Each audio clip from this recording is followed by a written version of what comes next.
Hello, I'm John Coleman, and the name of this presentation is There Is No Significant Global Warming. And I'm the guy that is just doggone sure of that. Now, you may think that I'm just a paid-off shill, big oil, or something of that sort. No. They've never given me a nickel. I'm a television weathercaster with 60 years' experience, a meteorologist. I was the first weatherman on Good Morning America. I'm the man who founded the Weather Channel, and this is my accomplishment. Broadcast Meteorologist of the Year from the American Meteorological Society, of which I was a professional member for many years. I finally quit the AMS when it became very clear to me that the politics had gotten in the way of the science, and it was time to talk about something else. Now, did we have a winter or what in 2013-14? Oh, man, did we ever. When I called for my brother in Ohio, his wife said he wasn't coming in from shoveling the snow to talk to some guy in California. Oh, man, how could you tout global warming when it was the coldest, snowiest, bitterest winter in 30 years, which it was across the United States? And it would take a lot of gall to put out a statement, as our NOAA, the National Oceanographic and Atmospheric Agency, did, claiming that it was 2013 was the warmest year. I mean, it's sheer silliness. It is manipulation of the data. Now look, let's get something clear right from the beginning. I love this planet Earth. I've been a citizen of this Earth now for darn near 80 years, and it's all I got. If I thought that we, mankind, were damaging this beautiful little sphere, this blue marble on which we live, I would be terrified and give every ounce of energy I had to stop what we were doing. But I have studied the issues of so-called global warming, or now they call it climate change since the warming has stopped. I have studied the issues carefully and completely as a good scientist can, and reached an absolute firm conclusion that there is no global warming. Now this Earth, it's spinning around the sun at 17,000 miles per hour.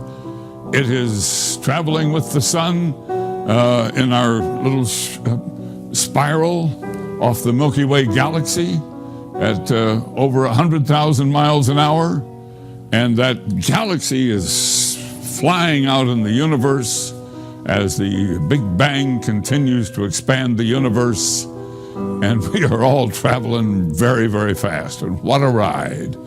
The Earth has been traveling for 4.5 billion years. And as best I can tell, it's going to stay just fine for another 4 billion years. But wait a minute. During that period, we have had ice ages, and we have had interglacial periods, and we're going to continue to have those natural variations in climate. But man-made climate change, I'm sure it's not going to happen. That's why I sent out this tweet today.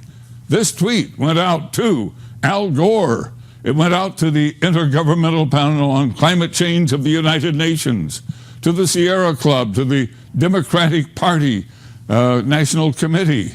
And what it said is, where is your so-called global warming? Because if you chart the temperatures, you can go back into the 70s and come up to today, and there's almost no warming.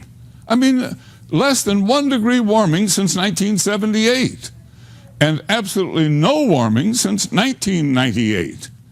What kind of deal is that? Well, I'll tell you what kind of deal it is. It's the kind of deal that's full of silliness if you're promoting climate change and global warming. We are in one of the most stable and beautiful periods of Earth's climate you could hope for. And look at the stark contrast between the spaghetti of the many models of atmospheric warming created by various people who have gotten tens of millions of dollars of federal grant money and worked for the Intergovernmental Panel on Climate Change, and there's the average of all their models. And then here's the real temperatures as measured both on Earth and with our satellites. And folks, it's just not happening. That's why I posted on Facebook this memo today to the scientists and organizations that take that $4.7 billion a year of tax money to continue your so-called global warming research, and I say to them, it's bad science. Ladies and gentlemen, please cease and desist the global warming and climate change scare campaign. It's harmful to the continued advancement of our civilization. The government actions to counter so-called carbon pollution have already raised the cost of fuel, electricity, and food by an average of $1,000 a year for the average American family of four. And the $4.7 billion of our tax money a year being issued to you and your organizations is funding a wide range of meaningless studies based on this bad science that says that carbon dioxide radiative forcing is causing warming. That money could be productively spent on energy research, including graphene and thorium and other new energy sources. Your manipulated climate computer models have dramatically failed both in temperature predictions and their predicted warming signatures. Please admit your errors. It's time to put principle and that above personal wealth and status and help restore basic scientific principles to climate research. So I posted the memo and I sent the tweet. But I know that you are highly skeptical of what I'm saying. How can you believe me when you see this constant stream of global warming news reports day after day, year after year, printed on the internet sites, in all the newspapers? They still print with ink on paper and roll it up and throw it in your driveway and send it in a magazine. And it's full of this stuff. I mean, it's just full of it. Even our government, our National Oceanographic and Atmospheric Agency of the federal government, has established websites to promote climate change. And of course, the New York Times, it's been leading that all along. And that's the power of money. That $4.7 billion a year is buying all of this bogus research that is leading to all of these bogus reports. So let me just give you the hard, cold facts. I showed you this when I tweeted it. There isn't any warming going on. There hasn't been. Nothing significant is happening. Oh, we have extreme natural variations in temperature. That's a hard, cold fact. But this recent warming, it's no different than the warming that has occurred many times before naturally. We had a medieval optimum when the Roman Empire flourished, and we had the little ice age when times were very tough. This little warming we have now, gosh, that's no big deal. That's just no big deal. Now, you want to talk about big deals. This is a hard, cold fact. From the ice cores, we have determined that we have vacillated on Earth between extreme ice ages and these beautiful interglacial periods of warming weather. And we live in the most recent of these interglacial periods. We've been in it for 12,000 years. Probably have another 10, 12,000 years to go before the next ice age comes on, naturally. And can we cope with that? Now, you hear about the ice melting at the North Pole. What ice melted at the North Pole? Well, it got pretty low in 2007, but this is the last bunch of years since we've had satellite observation. We've had it for about 35 years. And here's where the ice is now, and it's no big deal. And those polar bears, there are more polar bears living today than have been alive any time since we've been counting them. And they're living all around the North Pole in 19 populations. They're doing just fine. Melt is near the peak for the season, but you'll note it's more ice there than above average. It's near an all-time high. Oh, but the water is rising along the coast. Oh, is that right? Well, it's rising at the rate of about 6 inches per 100 years as part of this interglacial period. I mean, when the North America was covered in a 400-foot thick ice core at the end of the last ice age, the oceans were low, and then as that ice melted, of course, the oceans have risen, but that rise has been gentle and is not important. And then, superstorms. We didn't have a hurricane hit the U.S. in 2013.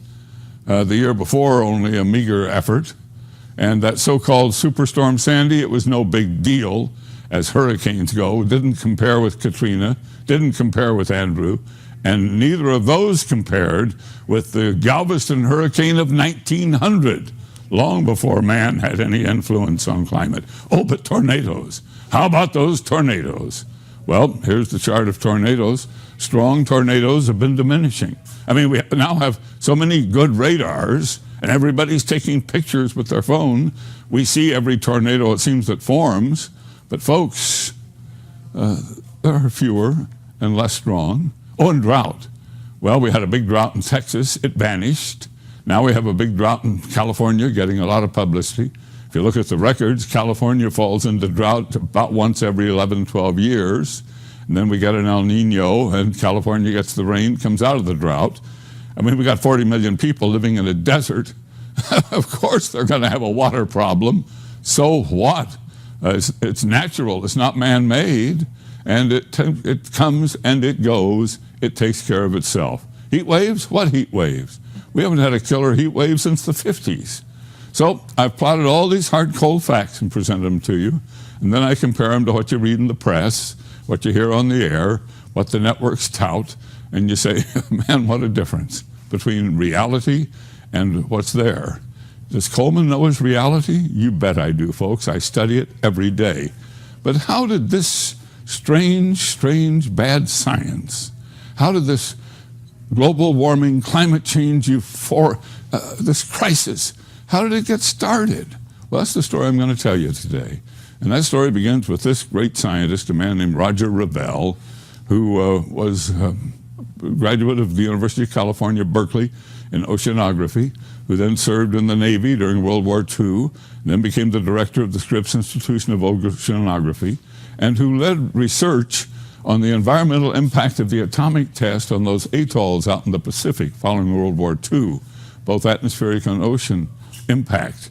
And as that was coming to an end, he had greatly grown the Scripps Oceanographic Institution from an isolated small organization to a huge professional organization with many ships and hundreds of employees. It became clear he had to have something new to work on.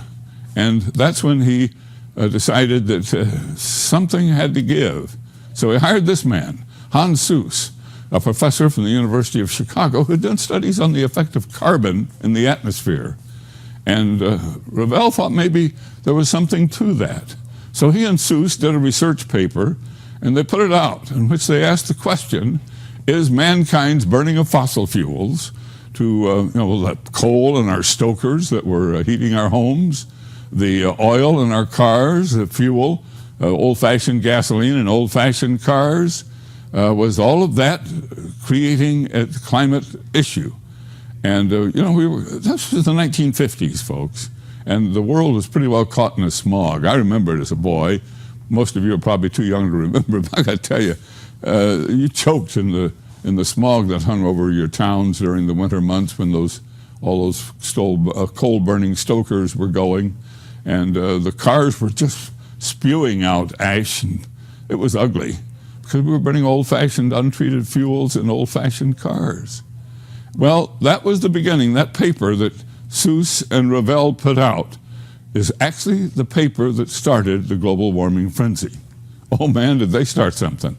And Revelle then, he became a powerful man as a basis of that. His science was used all over the world by other scientists.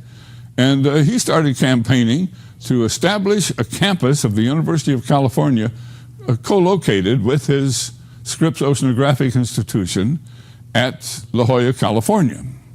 That was a big darn deal. Well, guess what happened? It was located there, but something happened. Revelle suffered the greatest defeat of his life. He had campaigned to get that university there and thought he would be its first chancellor, but the politics backfired on him, and he wasn't named chancellor of that university, and he was hurt. So what did he do? He suddenly made a big move. He changed his life. He packed up and went to Harvard, where he started the Center for Population Studies. So there it was in Boston in 1967. Now, what does this have to do with the global warming story? This is what it has to do with it.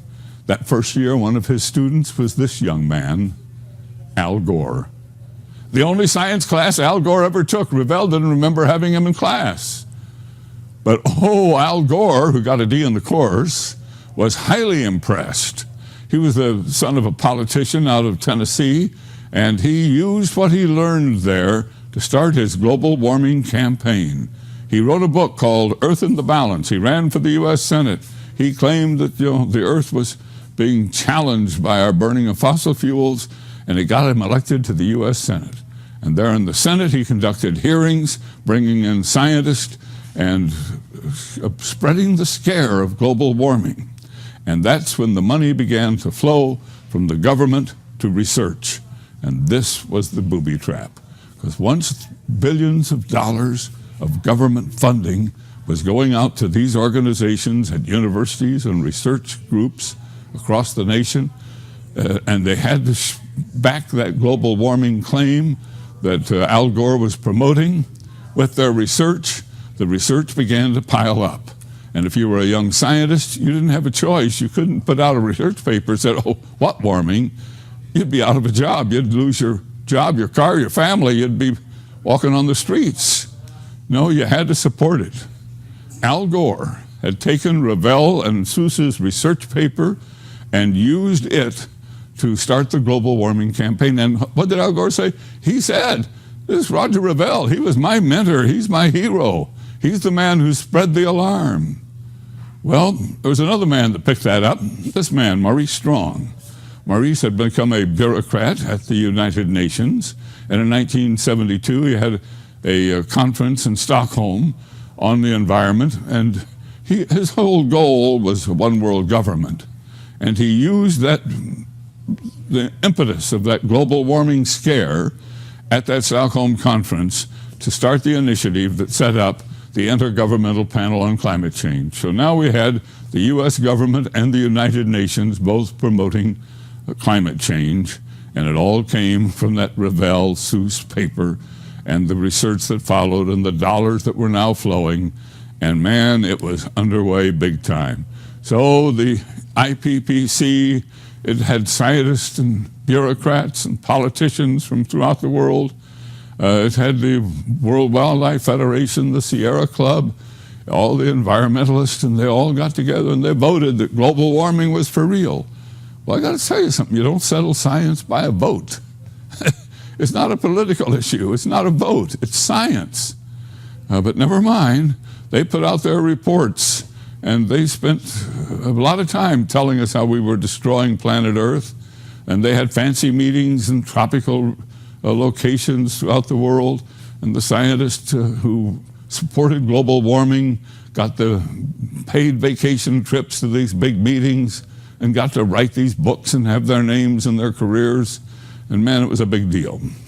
And what did Al Gore do? Well, he wrote a second book about global warming called An Inconvenient Truth. And we all know what became of that. His liberal friends in Hollywood turned that into a documentary, a sci-fi documentary, I might add, all about global warming. And they voted themselves an Oscar, Best Documentary Film of the Year in 2007. And then they turned around and Al Gore stood by the IPCC president and they got the Nobel Peace Prize, all for scaring us about global warming. So Gore's movie, An Inconvenient Truth, became an absolute mainstay in American schools. How many times did you see it when you were going to school? Over and over and over again. And the global warming frenzy had truly reached its peak when all of that happened. Well, what happened with this man, Roger Revell, who had started it all, the great scientist? Well, he had kind of lost interest in this population study center at Harvard and missed San Diego, I guess, and the beautiful Southern California climate. And he swallowed hard for his defeat there, and he came back to the University of California, San Diego as a professor. And there he wrote these letters, and I want you to look at them. The first one goes from his desk to U.S. Congressman Tim Wirth. Quote, "We should be careful not to arouse too much alarm about the rate and amount of warming before it comes clearer." And he wrote another letter here to Congressman Tim Bates. "Most scientists familiar with the subject are not yet willing to bet the climate this year is the result of greenhouse warming. As you very well know, Climate is highly variable year to year. The causes of these variations are not at all well understood. My own personal belief is that we should wait another 10 to 20 years to really be convinced that the greenhouse is going to be important for human beings in both positive and negative ways. So there it was. The man who had started the global warming campaign had put up the flag of warning. Hey folks, this may not be for real. Caution, caution.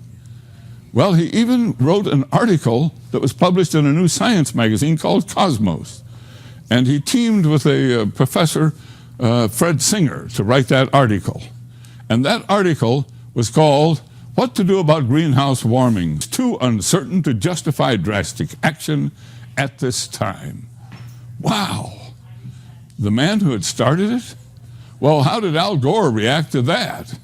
Well, he said, "I've made up my mind. Revell is now senile. Pay no attention to that. The debate is over." And you've been hearing that now for 20 years. Al Gore won't debate anybody, and he claims it's for real. Well, we lost Roger Revell. The fight had to go on without him. He passed away of a heart attack in 1991. And after he died, his family joined with the people at Scripps to make him the father of global warming. They rejected his denialism, and so did the UNIPCC. But Dr. Singer, he was made to be the scapegoat for it all. They said he had caused it. Well, I finally was able to interview Dr. Singer about this controversy. He joins us live from Washington, D.C. Dr. Singer, what was Roger Revell's view of carbon dioxide as a greenhouse gas when you co-authored that Cosmos article back in 1990? He was very relaxed about it. He basically looked at this as a grand geophysical experiment. After he and his collaborators like David Keeling found that CO2 was in fact increasing in the atmosphere, he and his colleagues were wondering if it would have any impact on climate. He wasn't about to make any judgment on the matter until the data were in. Of course, at that time, by 1990, we had about more than 10 years worth of satellite data, and the satellites didn't show any appreciable warming. And this is what actually set off my own thinking on the matter. I wondered what was going on. After all, carbon dioxide is a greenhouse gas. It's increasing. There's no question about that. Where is the warming? Well, it turns out that the atmosphere is much more complicated than the climate models believe, and the warming is offset probably by a kind of negative feedback that comes from clouds and water vapor in the atmosphere. Well, are you saying that back in 1990 that Revell was somewhat regretful of the excitement that he had caused about global warming? Revell, at that time, had written some letters to his congressman and also to Senator Worth, telling him to calm down, not get excited about it, but wait and see what would happen to the climate. In other words, he was telling him, don't assume that things are going to warm up just because the models say so. Revell actually was very skeptical of climate models, much more so than I was. I was always more optimistic, hoping that they would improve enough so that they could really simulate what's going on in the atmosphere. Revell had not much faith in models. Well, since that time, many people have said that you were the one who manipulated Revell, that you kind of calmed him down or changed his feelings in the way you put that article together, that Gore has said he was a senile old man when you co-authored that paper, and that therefore you took your position on CO2 and more or less assigned it to Revell, and they put a lot of blame on you. Well, that's absolutely untrue.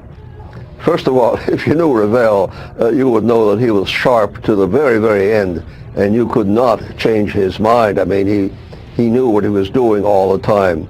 And furthermore, we have written proof. We have the letters he wrote to his congressman and to his senator.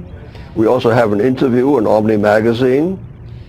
So there's plenty of evidence to show that he was quite independent-minded and that he didn't believe in global warming until the data would show him a warming.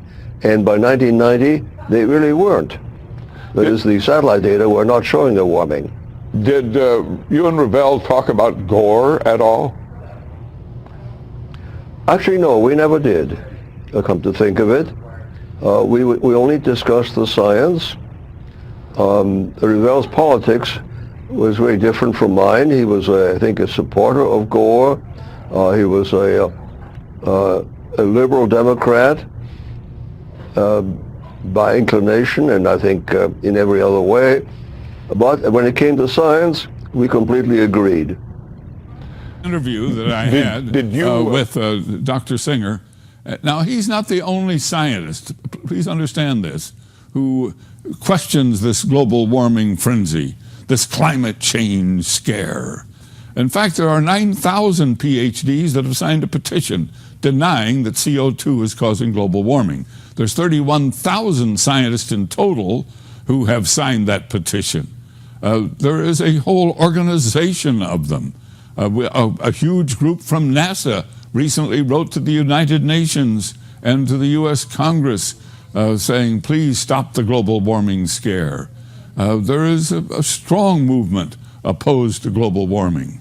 You don't hear about it in the media because, you know, the media has that Al Gore liberal bias, so it becomes very tough. And at the Scripps Institution of Oceanography, Al Gore was a hero, and they proved it. They gave him the first Roger Revell Award. Honored tonight at Scripps Institution of Oceanography, he was given an award in recognition of his environmental work. KUSI's Tom Jordan is live in La Jolla with more on that. Tom? Paul, Al Gore was the first ever recipient of the Roger Revell Prize here at Scripps Institution of Oceanography, honored tonight for his work in environmental preservation. A rousing welcome for a man continuing his campaign on environmental awareness and protection.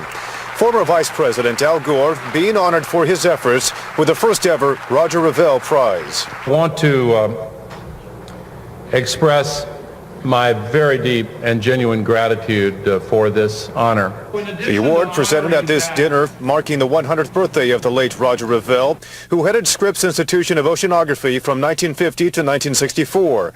Gore studied under Revell at Harvard University in the 1960s and credits him for igniting his passion on the environment. As a former student, still a student, trying to learn, but still inspired by a great teacher who was a great scientist and a great man. Roger Revell's work back in the 1960s was at the time considered revolutionary. Today, many scientists consider that work almost prophetic. And at that time, they wrote a short report, and we were told it was a very short report, saying that climate change is becoming an issue, the Earth is heating up, and therefore something needs to be done about that. Al Gore says he was deeply moved by Revell's early work. He now considered at the forefront of the global warming movement. A Nobel Peace Prize winner and Oscar-winning documentarian, all from his work on the environment. Now he adds a new distinguished and personal honor to that list. I am deeply grateful. And tonight's celebration was part of 3 days of celebrating the life of Roger Revell. Roger Revell would have been 100 years old tomorrow. We are live in La Jolla. I'm Tom Jordan, KUSI News. Thanks, Tom. John Coleman believes there is no significant man-made global warming, and he travels the nation speaking on the topic.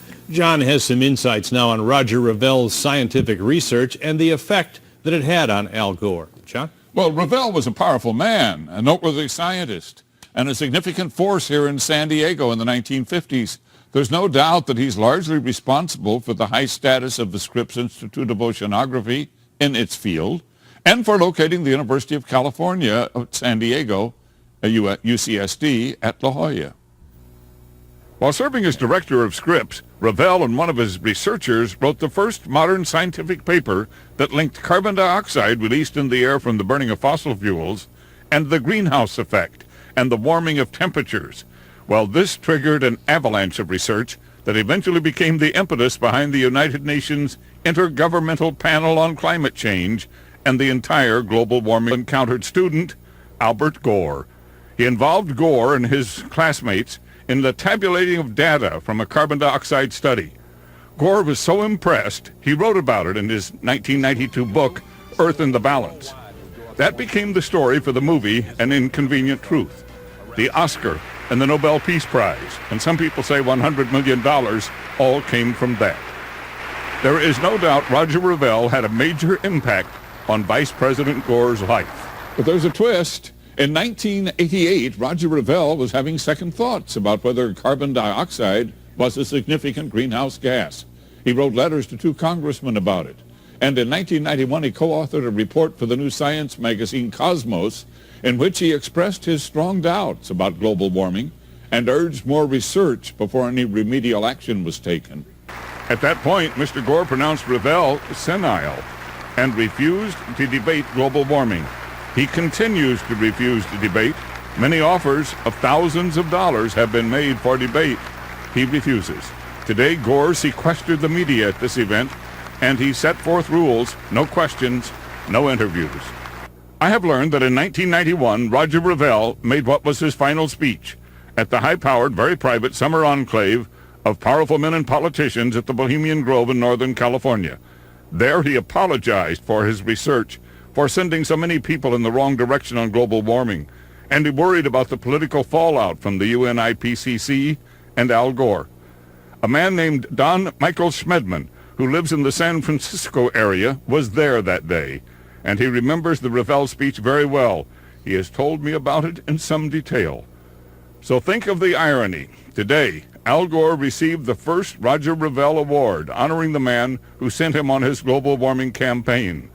But Revelle had realized that it was a false alarm and that the science was flawed before he died. Revelle died of a heart attack in 1991. It would be interesting to know that if he had lived, would he be approving of the award that was given tonight? Or perhaps would he be joining me at the International Conference of Global Warming Skeptics in New York next week? If you want to read the article on global warming that I have written, you can go to KUSI.com, click on Coleman's Corner. John, this is really interesting. We haven't heard this information at all before. Well, I've done a lot of digging over the last year to find all of this, and it really fascinated me when I stumbled across the Bohemian Grove speech. It's not documented anywhere. This is the first time your orbits have crossed, you and Al Gore. You're both in the same city for 24 hours, and we couldn't get the two of you to meet. Well, no, Mr. Gore, of course, was a former vice president. He's a man who got 52 million votes for president, served very honorably as a politician. I think he would have little regard for me. But you'd like to debate him, wouldn't you? Well, sure, I'd love to debate him, but you understand, this isn't political. I'm a journalist and a meteorologist. My interest is strictly in the science. Thank you, John. So that's the report. And I'm sure you're wondering, why haven't I heard all of this before? Why isn't the media full of it? Why do I keep hearing about global warming and its threat to our civilization? Well, it's $4.7 billion a year of our tax money, and that's the power of money. Now, everything I've had in this report is posted, including the complete interview with Dr. Singer. You only saw part of that interview. That complete interview and a lot of other material is posted on my Coleman's Corner website at KUSI.com, Coleman's Corner. Now, I would be delighted to have you look there. I'm also a regular reader of a site called What's Up With That, where my friend Anthony Watts hosts any number of skeptical papers on global warming. The research flows there on a daily basis. Now, what's going to defeat this global warming scare? I don't think it's like David and Goliath. I don't think we can defeat $4.7 billion, the Democrat Party, the United Nations, and the Sierra Club and the Wildlife Federation and all of them. They just claim that we're deniers and old goats, and they think we're bought and paid for by the big oil companies, which we are not. Don't have anything to do with them. But I don't think we can defeat them. You know what's going to defeat them? Time. A few more bitterly cold winters, a turn toward a colder climate. When the global warming fails to materialize in time, people will begin to believe. And I have noted that a recent Gallup poll shows that more and more people are saying global warming, that's not the big deal. We got a lot of big deals going on, you know, employment, jobs, government too big, that sort of thing. The list of their concerns is very interesting. Those are on it. But global warming's down toward the bottom of the list. Thank you for watching this presentation. I'm John Coleman, and I'm always available. You can contact me by